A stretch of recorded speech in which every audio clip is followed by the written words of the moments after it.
6 दिसंबर 1956 की सुबह दिल्ली की हवा में एक गहरा सन्नाटा पसरा हुआ था। ये सिर्फ एक आम दिन नहीं था, ये वो दिन था जब भारत ने अपने सबसे महान सपूतों में से एक को खो दिया।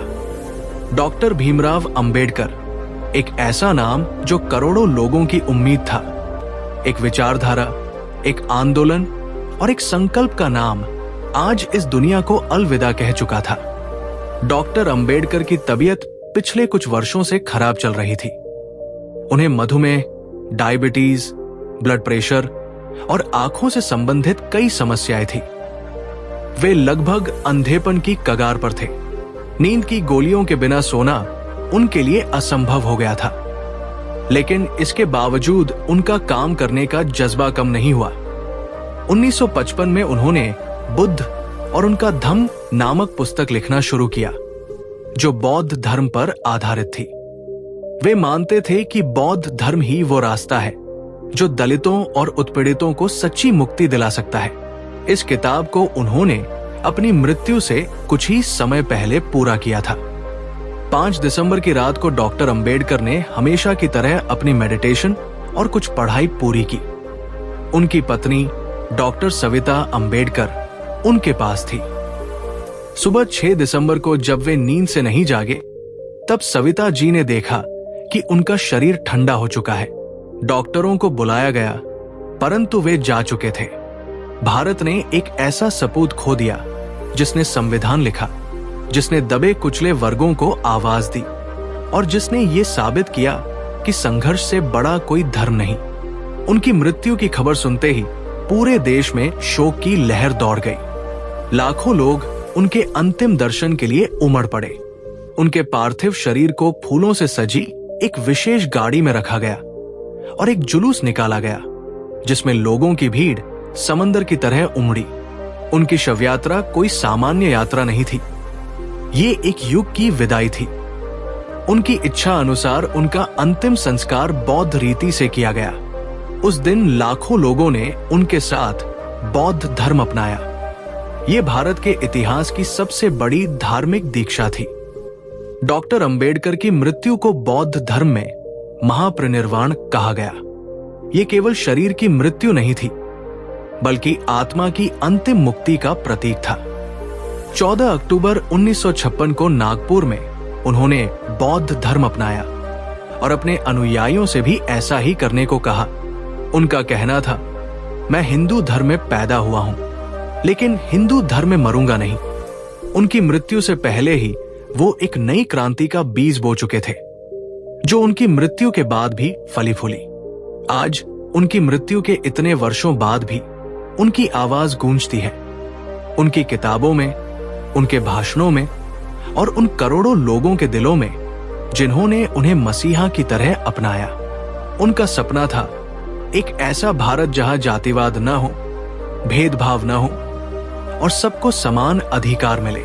डॉक्टर अंबेडकर भले ही आज हमारे बीच नहीं है, लेकिन उनकी सोच, उनका संघर्ष और उनके विचार आज भी जीवित है।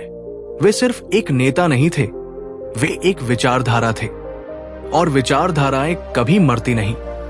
6 दिसंबर सिर्फ एक तारीख नहीं है, ये एक युग के अंत की याद दिलाती है।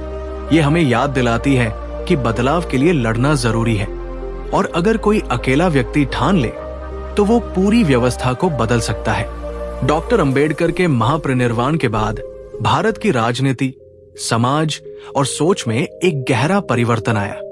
उनके अनुयायियों ने उनकी शिक्षाओं को धर्म की तरह अपनाया। लाखों लोगों ने उनके बताए मार्ग पर चलकर बौद्ध धर्म अपनाया। नागपुर, मुंबई और देश के कोने कोने में अंबेडकर विचारधारा की मशालें जलाई जाने लगी। जिस दिन उनका अंतिम संस्कार हुआ, उसी दिन हजारों अनुयायियों ने भी बौद्ध धर्म स्वीकार किया। धीरे धीरे ये संख्या लाखों में बदल गई।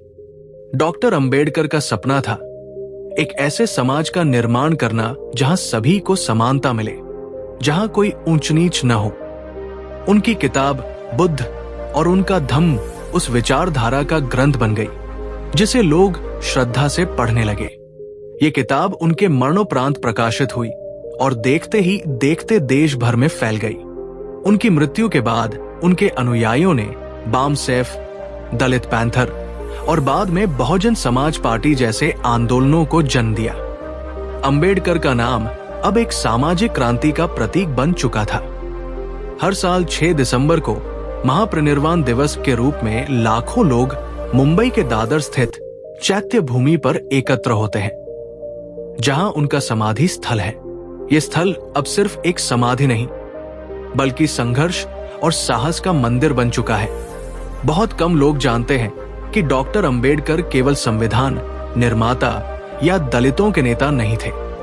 वे एक अर्थशास्त्री, शिक्षाविद और दूरदर्शी भी थे। लंदन स्कूल ऑफ इकोनॉमिक्स से पीएचडी करने वाले वे भारत के पहले व्यक्तियों में से एक थे। उन्होंने reserve bank of India RBI के गठन की नींव रखी। उनका मानना था कि सामाजिक समानता तब तक संभव नहीं जब तक आर्थिक समानता न हो। उनके विचार आज भी भारत की नीतियों में गूंजते हैं, चाहे वो सामाजिक न्याय की बात हो या आरक्षण की बहस। डॉक्टर अंबेडकर की मृत्यु के वर्षों बाद भी उनका नाम अंतर्राष्ट्रीय स्तर पर पहचाना जाने लगा। कोलंबिया यूनिवर्सिटी ने उन्हें दी ग्रेटेस्ट इंडियन की उपाधि दी। विश्व भर में उनकी मूर्तियां स्थापित होने लगी। यूनेस्को जैसे संस्थानों ने भी उनके कार्यों को सराहा। आज जब दुनिया सामाजिक समानता, लैंगिक समानता, शिक्षा और अभिव्यक्ति की स्वतंत्रता की बात करती है, तो डॉक्टर अंबेडकर के विचार पहले से कहीं अधिक प्रासंगिक हो जाते हैं। इंटरनेट और सोशल मीडिया के माध्यम से आज की युवा पीढ़ी भी उनके विचारों को जान रही है और अपनाने लगी है। एक नया भारत बन रहा है, जहां लोग जाति की दीवारें तोड़कर एक दूसरे के साथ खड़े हो रहे हैं। ये वही भारत है जिसकी कल्पना डॉक्टर अंबेडकर ने की थी। उनकी मृत्यु के बाद भी उनके विचार, उनके सपने और उनके आदर्श मर नहीं सकते। वे जीवित हैं हर उस दिल में जो समानता का सपना देखता है। वे जीवित हैं हर उस इंसान में जो अन्याय के खिलाफ खड़ा होता है। डॉक्टर अंबेडकर ने जो दीप जलाया था वो बुझा नहीं, वो आज भी जल रहा है। हर उस आंख में जो सपना देखती है, हर उस हाथ में जो संघर्ष करता है, हर उस जुबान पर जो जय भीम कहती है। हम सबका कर्तव्य है कि उस मशाल को आगे बढ़ाएं। उनकी मृत्यु अंत नहीं थी, बल्कि एक विचार के अनंत जीवन की शुरुआत थी। जय भीम। अगर आपको यह वीडियो पसंद आई हो तो इसे लाइक करें, अपने दोस्तों के साथ शेयर करें और हमारे चैनल को सब्सक्राइब करना न भूलें। आपके सपोर्ट से हमें और भी बेहतरीन कंटेंट बनाने की प्रेरणा मिलती है। बेल आइकन दबाना न भूलें ताकि आपको हमारी नई वीडियो की नोटिफिकेशन सबसे पहले मिले।